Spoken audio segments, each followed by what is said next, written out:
কোনো কাজে আসছে না করোনা ভাইরাস প্রতিরোধে চাঁপাইনবাবগঞ্জ সোনা মসজিদ ইমিগ্রেশন চেকপোস্টে বসানো বিশেষ মেডিকেল টিমের সদস্যরা কাগজে কলমে থাকলেও সেখানে গিয়ে কাউকে পাওয়া যায়নি।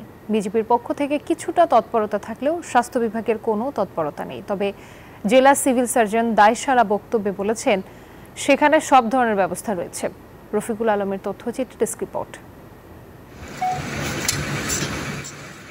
সীমান্তবর্তী উত্তরের জেলা চাঁপাইনবাবগঞ্জ আবারও সারা দেশে করোনা ভাইরাসের নতুন সাব ভ্যারিয়েন্ট দেখা দেওয়ায় দেশের বিভিন্ন সীমান্তের মতো চাঁপাইনবাবগঞ্জের সোনা মসজিদ স্থলবন্দর ইমিগ্রেশন চেকপোস্টেও সতর্কতা জারি করা হয়েছে।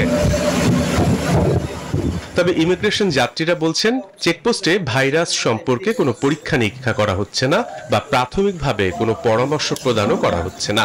এমনকি কেন্দ্রে করোনা পরীক্ষার ব্যানার টানানো থাকলেও কোনো স্বাস্থ্যকর্মীকে দেখা যায়নি। বান্ডেল থাকলে প্রতি সেনমানিতে টাকা বাঁচবে।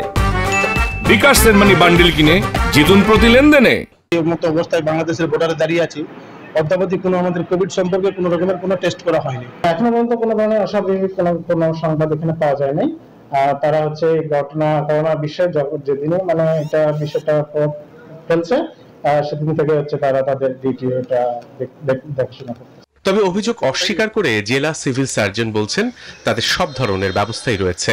রোগীরা যেটা পাসপোর্ট দেশ থেকে আসতেছে এবং তারা কোনো জ্বরের যাত্রী আসে কিনা জ্বর নিয়ে সেই জিনিসগুলো হচ্ছে ওখানে স্ক্রিনিং করা হচ্ছে। যদি স্ক্রিনিং পজিটিভ থাকলে পরে সেটা হচ্ছে ওই জানানোর জন্য নির্দেশনা দেয়া আছে। স্থানীয়দের দাবি করোনা ভাইরাসের নতুন সাব ভ্যারিয়েন্টের জন্য দুই দেশের যাত্রী ও পরিবহন চালকদের গুরুত্ব দিয়ে পরীক্ষা নিরীক্ষা করা প্রয়োজন।